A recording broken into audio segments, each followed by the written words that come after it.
नाशिक शहर पोलीस आयुक्तालयातील गंगापूर, इंदिरानगर, अंबड,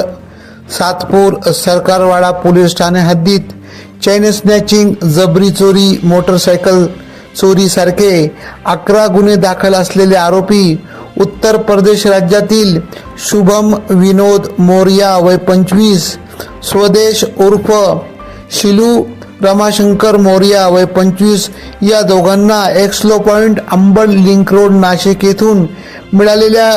गोपनीय माहिती तसेच तांत्रिक माहितीच्या आधारे जेरबंद करत नाशिक गुन्हे शाखा युनिट क्रमांक 2च्या पोलिसांनी सर्वोत्तम कामगिरी करत त्यांच्या ताब्यातून 5,14,000 रुपयांचा मुद्देमाल हस्तगत केला। सदरची कामगिरी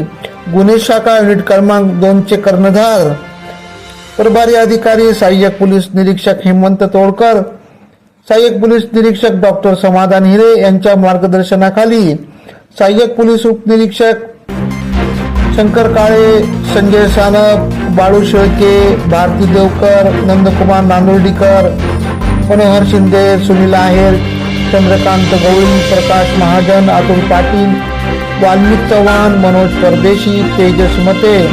परवीन वानखेडे, जितेंद्र वजिरे आदींनी केली। एकेपी न्यूज साठी ब्युरो चीफ अनवर खान पठाण, नाशिक।